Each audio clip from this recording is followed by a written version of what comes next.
जिसका तुम्हें था इंतजार। किसका इंतजार? इंतजार था डिजीज चैप्टर के सॉल्यूशन का। वैसे बहुत सारे कमेंट्स आपके आ रहे थे कि जल्दी से जल्दी सर डिजीज चैप्टर का बनाया जाए, तो हमने भी जल्दी जल्दी करके आपके लिए जल्दी सॉल्यूशन आपके लिए तैयार किया है।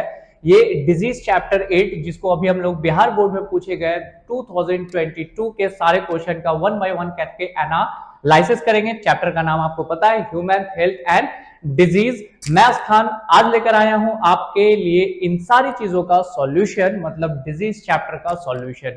तो गाइज सबसे पहले मैं आपके सामने क्वेश्चन लाना चाहता हूं, क्वेश्चन जो 2022 में पूछे गए। वैसे इस वीडियो में हम लोग सिर्फ एक ईयर का क्वेश्चन सॉल्व करेंगे 2022 का। क्यों? क्योंकि इस चैप्टर का विथ एक्सप्लेनेशन हमें चाहिए, और ये बिहार बोर्ड के वो चैप्टर है जिसे हम प्राइम चैप्टर के नाम से बुलाएंगे। प्राइम चैप्टर इसलिए क्योंकि इससे पूछे जाने वाले मार्क्स बहुत ज्यादा होते हैं। बहुत ज्यादा का मतलब इससे पूछे जाने वाले सवाल अभी आप खुद ही देखोगे और गेस करोगे कि कितना ज्यादा क्वेश्चन पूछा गया। ये तो एक स्लाइड है, टोटल 3 स्लाइड या 2 स्लाइड में हम लोग आगे बढ़ते हैं। ये 5 ऑब्जेक्टिव क्वेश्चन अभी आपको नजर आ रहे हैं, आप इसका स्क्रीनशॉट लोगे एंड देन दूसरे स्लाइड में मैं बढ़ रहा हूं जिसमें 2 स्लाइड है, टोटल 9 क्वेश्चन पूछे गए हैं। 9 क्वेश्चन में जो है वो 7 क्वेश्चन आपका ऑब्जेक्टिव है, तो 7 मार्क्स ऐसे हो जाता है, और 2 और 2 4, तो 7 और 4 11 मार्क्स का क्वेश्चन पूछा आउट ऑफ 70 में। मतलब इसका परसेंटेज आप सोच लीजिए कि टोटल मार्क्स का लगभग 15% प्लस मार्क्स इसमें ऑब्जर्व किया जाता है। तो गाइज आप इसका भी स्क्रीनशॉट लेंगे और 1 बाय 1 करके हम लोग सॉल्यूशन लेकर के आगे बढ़ते हैं। हो गया गाइज स्क्रीनशॉट? मैं आंसर की तरफ बढ़ रहा हूं, वैसे आप भी आंसर की तरफ बढ़ोगे, लेकिन वीडियो को पॉज करके एक बार ट्राई करोगे क्वेश्चन बनाना, जितना बनेंगे हम लोग मैच करेंगे। क्वेश्चन पहला कहता है leprosy is caused bye, leprosy इनमें से किसके द्वारा होता है? तो माइकोबैक्टीरियम के द्वारा। सर ये सर ट्यूबरक्लोसिस होता है। माइकोबैक्टीरियम ये जेनस है और इसका स्पीसीज 2 होता है, एक जिसे कहते हैं माइकोबैक्टीरियम ट्यूबरक्लोसिस जिससे टीबी होता है, और दूसरा होता है माइकोबैक्टीरियम लेप्रोसी जिसे कोढ़ होता है। मतलब जो कभी भीख वगैरह मांगते हैं बेगर लोग, उन लोगों का फिंगर कभी देखोगे तो काफी छोटा छोटा काफी ज्यादा जख्म बना होता है। ये एक डिजीज है और ये डिजीज कहलाता है लेप्रोसी, और ये लेप्रोसी काउज करने वाले जेनस का नाम है माइकोबैक्टीरियम। ट्यूबरक्लोसिस भी जेनस का नाम है माइकोबैक्टीरियम, लेकिन हाँ tuberculosis can caused by Mycobacterium tuberculosis and the disease leprosy is caused by mycobacterium leprosi. तो right answer is leprosy, that is the Mycobacterium. Answer सही है गाइस। चलो नेक्स्ट क्वेश्चन में बढ़ते हैं। Which of the following is a pair of viral disease? मतलब इनमें से कौन से ऐसे ऐसे डिजीज हैं, 2 ऐसे डिजीज हैं जो वायरल डिजीज से रिलेटेड है। जैसे पहला क्या था, एड्स एंड सिफिलिस।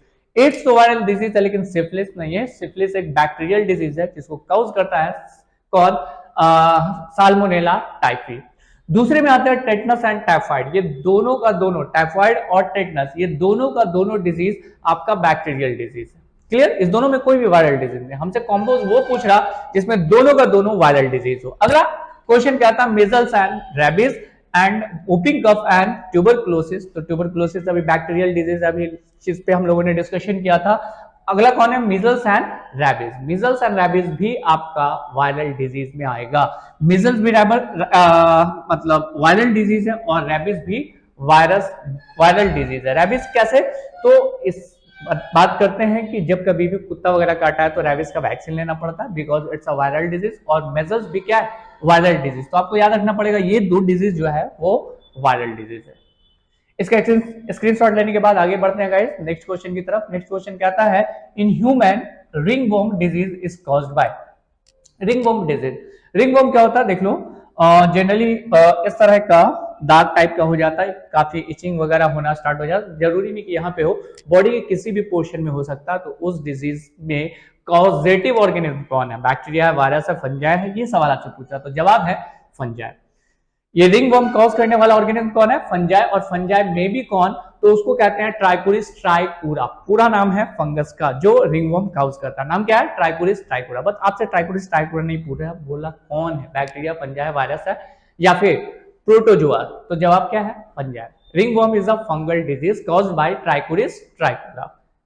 ये भी क्वेश्चन क्लियर? चलो अगले क्वेश्चन में आगे बढ़ते हैं। अगला क्वेश्चन कहता है कि study the interaction of antigen and antibody in the blood is called, that is called serology. Serology क्या? आप जानते हो कि एंटीजन, एंटीजन कौन हो सकता है? फॉरेन बॉडी, जो हमारे बॉडी से बाहर की चीजें हैं वो सारे हमारे लिए एंटीजन हो जाएगी। और दूसरी चीज है कि बैक्टीरिया सबसे अच्छा एग्जांपल है एंटीजन का। जब ये एंटीजन हमारे बॉडीज के अंदर जाता है तो हमारा बॉडी उसके रिस्पॉन्स में एंटीबॉडीज बनाना स्टार्ट कर देता है, और ये एंटीबॉडीज इस एंटीजन के साथ फाइट करके उसको खत्म कर देता है, मतलब न्यूट्रलाइज कर देता है। जब हमारे बॉडी में एंटीबॉडीज बनेगा तो हमारे अंदर जो भी एंटीजन है उसको सबको खत्म कर देगा। तो ये एंटीजन एंटीबॉडी का इंटरेक्शन के लिए आप कौन से स्टडी करते हो? जैसे ब्लड की स्टडी को हम लोग सेपरेट कहते हैं हेमेटोलॉजी, कहते हैं ना, ब्लड की स्टडी को क्या बोलेंगे? हेमेटोलॉजी। कैंसर की स्टडी को बोलेंगे ऑन्कोलॉजी। तो एंटीजन एंटीबॉडी की स्टडी के लिए भी कुछ स्पेशल नाम दिया गया, and the study is called serology. क्या बोलते हैं इसको? सेरोलॉजी। हेमेटोलॉजी जो है वो आपका ब्लड पे स्टडी रिलेटेड होता है, ठीक है, और बाकी जानने की जरूरत नहीं है। सेरोलॉजी आप याद रखेंगे, काफी इंपॉर्टेंट है। एंटीजन एंटीबॉडी इंटरेक्शन जो है वो सेरोलॉजी के ऊपर बेस्ड है। विडाल टेस्ट आपने सुना होगा कि ये टाइफाइड के डिटेक्शन के लिए आता है, ये भी सेरोलॉजी टेस्ट है क्योंकि इसमें एंटीजन एंटीबॉडी का डिटेक्शन किया जाता है। क्लियर है? चलो स्क्रीनशॉट लेते हैं, आगे बढ़ते हैं गाइस नेक्स्ट क्वेश्चन की तरफ। नेक्स्ट क्वेश्चन जो आपसे क्या कह रहा है कि genetic material of AIDS virus is, AIDS virus के अंदर जेनेटिक मटेरियल क्या है? आप खुद से देख लो कि आपको ये दिख जाएगा, this one is a HIV virus which contain genetic material RNA. लेकिन आरएनए में भी कौन सा RNA? Double standard RNA, single standard RNA. तो सिंपल सा आपको दिखेगा कि ये सिंगल स्टैंडर्ड आरएनए है, this one is single standard RNA. Clear है? एक्चुअल में इस क्वेश्चन में छोटा सा मिस्टेक है, कह रहा जेनेटिक मटेरियल ऑफ एड वायरस नहीं होता है, एचआईवी वायरस होता है। एड्स जो है वो डिजीज का नाम है, लेकिन मेरा ये गलती नहीं है, ये बोर्ड का गलती है, बोर्ड ने क्वेश्चन सेट किया। क्लियर? चलो आंसर हो गया गाइस। चलो नेक्स्ट क्वेश्चन की तरफ आगे बढ़ते हैं। नेक्स्ट क्वेश्चन आपका क्या कह रहा है? हीरोइन इज, हीरोइन इज का मतलब क्या हुआ कि यहाँ पे कौन हीरोइन है? वैसे आपको दो हीरोइन नजर आएगा, मैं आपको दिखा दूं। सर यहाँ तो एक ही हीरोइन नजर आ रही है, ये वाली हीरोइन मत देखना। ये जो यहाँ पे मौजूद है जिसको ये क्या कर रही है, स्नॉटिंग कर रही है, ये जो है ये हीरोइन पे अभी हम लोग बात कर रहे हैं, ये वाली हीरोइन के ऊपर बात नहीं करना। कह रहा हीरोइन इज, हीरोइन क्या है? तो हीरोइन डाइएसिटाइल मॉर्फिन है। क्या होता है ये डाइएसिटाइल मॉर्फिन? मैं सबसे पहले इस फ्लावर को आपको दिखा रहा हूं। ये फ्लावर नहीं बल्कि प्लांट है। किस का प्लांट है? पैपेवर सोमनिफेरम। मैं लिख दे रहा हूं, इस प्लांट का नाम है पैपेवर सोमनिफेरम। ये पैपेवर सोमनिफेरम नाम का जो प्लांट है, इस प्लांट को जब हम लोग काटेंगे तो इसमें से एक लैटेक्स निकलेगा, and this latex is called morphine. Latex को क्या बोलते हैं? मॉर्फिन बोलते हैं। आप मान लो कि मॉर्फिन का कोई मॉलिक्यूलर फॉर्मूला एक्स है, थोड़ा बड़ा फॉर्मूला है, मैं नहीं बना रहा हूं, एक्स मॉलिक्यूलर फॉर्मूला है। उसमें दो एसिटाइल ग्रुप को हम जोड़ देते हैं, एक एसिटाइल ग्रुप को इधर जोड़े, एक एसिटाइल ग्रुप को इधर जोड़ दे, तो अब ये जो मॉर्फिन था इसका डाइएसिटाइलेशन हो गया और ये बन गया कौन? हीरोइन। फिर से मैं बता दूं, ये वाली हीरोइन नहीं, हीरोइन ये वाली जिसको ड्रग्स के फॉर्म में लोग लेते हैं। क्लियर? तो ये जो हीरोइन है वो क्या है? हीरोइन है डाइएसिटाइल मॉर्फिन। ये बात को आप याद रखेंगे और इसका स्क्रीनशॉट लेंगे। ये हीरोइन कहां से ऑब्टेन किया जाता है? तो मॉर्फिन से। मॉर्फिन का डाइएसिटाइलेशन कर दिया जाता है और वो कन्वर्ट हो जाता है आपका किस में? वो कन्वर्ट हो जाता है हीरोइन में। एक्चुअल में ये मॉर्फिन कहां से ऑब्टेन किया जाता है? तो मॉर्फिन एक प्लांट से ऑब्टेन किया जाता है, जिस प्लांट का नाम है पैपेवर सोमनिफेरम। क्लियर? इतना सा आप स्क्रीनशॉट लेंगे। अगले क्वेश्चन में मैं बढ़ रहा हूं जस्ट इसके बाद, इसको भी मैं मिटा दूं। जस्ट इसके बाद क्या है गाइस? अगला क्वेश्चन कहता है world health day is celebrated every year on, मतलब हर साल वर्ल्ड हेल्थ डे सेलिब्रेट किया जाता है, लेकिन इसका डेट क्या है? इसका 7 अप्रैल डेट है। किसका? वर्ल्ड हेल्थ ऑर्गेनाइजेशन जो है वो हमारे लिए, मतलब वर्ल्ड हेल्थ डे कब सेलिब्रेट किया जाता है? तो 7 अप्रैल। ये डेट है, टाइम है, याद रखिएगा। जैसे इंडिपेंडेंस डे कब मनाया जाता है? तो 15 अगस्त। रिपब्लिक डे कब मनाया जा सकता है? तो 26 जनवरी। तो वैसे ही एक और डेज है जो वर्ल्ड हेल्थ डेज कहलाता है, ठीक है। तो ये वर्ल्ड हेल्थ डेज कैसे कब होता है? तो 7 अप्रैल को। क्लियर? चलो आगे की बात करते हैं।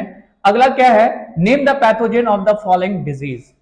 पैथोजेंस का नाम बता रहे हैं, आपको बताना है। यहां पे डिजीज का नाम आएगा। जैसे एक डिजीज है जिसका नाम है एमीबियासिस। क्लियर? एमीबियासिस कौन काउज करता है? दूसरा, मलेरिया कौन काउज करता है? तीसरा, निमोनिया कॉज कौन करता है, और चौथा एस्कैरियासिस कौन कॉज करेगा। बस उसके कॉजेटिव ऑर्गेनिज्म का नाम लिखना है। जैसे ट्यूबरकुलोसिस कौन कॉज करेगा, तो आप सिंपल बोलोगे माइकोबैक्टीरियम ट्यूबरकुलोसिस। तो लेप्रोसी कौन कॉज करेगा, तो सिंपल बोलोगे माइकोबैक्टीरियम लेप्रोसी।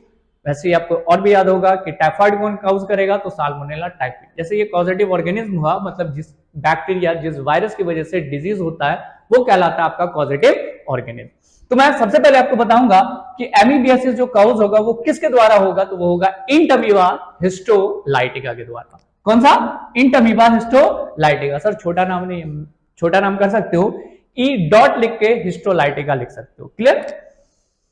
इंटअमीबा हिस्टोलाइटिका कॉज करता है एमीबियासिस। और मलेरिया कौन कॉज करता है, तो मलेरिया कॉज करता है प्लाज्मोडियम। प्लाज्मोडियम का 4 स्पीशीज होता है, Plasmodium falciparum, Plasmodium vivax, Plasmodium ovale and Plasmodium malariae. लेकिन हम लोग यहाँ पे चारों नहीं लिख लेंगे, इसलिए एसपी कर देंगे। एसपी का मतलब स्पीशीज। किसका स्पीशीज, प्लाज्मोडियम का स्पीशीज। अगला सॉरी, प्लाज्मोडियम स्पीशीज के बाद अगला है निमोनिया। क्लियर। तो निमोनिया डिजीज कौन कॉज करता है, तो सिंपल न्यूमोकोकस या स्टेफाइलोकोकस निमोनिया। दो नाम यूज होता है, स्टेफाइलोकोकस निमोनिया या न्यूमोकोकस। तो मैं शॉर्ट वाला नाम यूज कर रहा हूं, न्यूमोकोकस का। क्लियर। अगला एस्कैरियासिस। ये जो डिजीज है ये एक वर्म्स कॉज करता है जिसका नाम है एस्कैरिस ल्यूमरिक्वाइड्स। तो पॉजिटिव ऑर्गेनिज्म का ये सारा नाम रहा जिससे ये डिजीज हो रहा है। अगर आपने पॉजिटिव ऑर्गेनिज्म का नाम लिख दिया तो 2 नंबर आपके खाते में चला गया। अब जल्दी से इसका स्क्रीनशॉट लेंगे और याद भी रखना है कि कौन सा पॉजिटिव ऑर्गेनिज्म में कौन सा डिजीज होता है। क्लियर। नेक्स्ट आगे बढ़ें गाइस। चलो नेक्स्ट क्वेश्चन है आपका 2 मार्क्स के लिए, right the difference between antibiotic and interferons. Difference बताना है किसका, पहला तो एंटीबायोटिक और दूसरा क्या, इंटरफेरॉन। जब हम लोग बीमार पड़ते हैं तो हम लोग खाते हैं एंटीबायोटिक, लेकिन याद रहे अगर आप बीमार हो बैक्टीरिया की वजह से तो एंटीबायोटिक काम करेगा और वायरस की वजह से तो एंटीबायोटिक काम नहीं करेगा। क्यों, क्योंकि वायरस को मारने के लिए एंटीबायोटिक यूज नहीं होता है, एंटीबायोटिक यूज होता है बैक्टीरिया को मारने के लिए। क्लियर। तो antibiotic is a chemical substance which kill और इनहिबिट द ग्रोथ ऑफ क्या, माइक्रोब्स। मेनली माइक्रोब्स में कौन, बैक्टीरिया ओनली। क्लियर। कौन, एंटीबायोटिक। मतलब ये बैक्टीरिया मारता है, बैक्टीरिया को मारेगा। कौन मारेगा, तो एंटीबायोटिक। लेकिन इंटरफेरॉन्स क्या है, इंटरफेरॉन्स एक केमिकल सब्सटेंस है जो हमारा सेल ही रिलीज करता है। और हमारा सेल क्या करता है, ध्यान देंगे, इंटरफेरॉन पहले आ गया। Antibiotic is a type of antimicrobial substance which kill और inhibit the growth of bacteria in animals. अगला कहता है interferons are antiviral glycoprotein release by living cells in response to viral attack and induce a viral resistance state to neighbouring cells. मतलब ये हमारा कोई cell है, collection of cell is called tissues. अगर कोई वायरस इस पे attack किया, इस सेल पे, तो ये हमारा सेल हमारे आसपास के सेल को बचाने के लिए एक केमिकल सिक्रीट करेगा कि भैया आप लोग सावधान हो जाओ। ठीक है, क्योंकि अटैक वायरस का हो चुका। उस केमिकल का नाम क्या है, इंटरफेरॉन। तो हमारा सेल ऐसा कोई ना कोई प्रोटोकॉल जरूर बनाएगा जिससे वायरस इस पे अटैक ना कर सके। तो ये केमिकल सब्सटेंस जिसको हम कह रहे हैं इंटरफेरॉन्स, ये हमारे खुद के सेल से निकल रहा है। लेकिन एंटीबायोटिक क्या कर रहे हैं, हम लोग बाहर से ले रहे हैं और एंटीबायोटिक बैक्टीरिया को मारता है, तो इंटरफेरॉन एक तरह से वायरल को रोकता है। क्लियर, यहां तक। चलो आप इसका स्क्रीनशॉट लगेंगे गाइस, हो गया। तो गाइस एक्चुअल में जस्ट इसके बाद का 2022 का भी मैंने क्वेश्चन सॉल्व किया, तो 2022 में 11 मार्क्स के क्वेश्चन नजर आए। लेकिन 2022 का क्वेश्चन सॉल्व करेंगे तो इसमें क्वेश्चन बहुत ज्यादा है, जिसको दोनों को ऐड करके हम वीडियो नहीं बना सकते हैं, इसलिए दोनों वीडियो को हमने अलग अलग कर दिया है। तो नेक्स्ट वीडियो में हम लोग फिर से मिलते हैं, इसमें 2020 के लेक्चर के साथ। आज के लिए थैंक यू एंड बाय।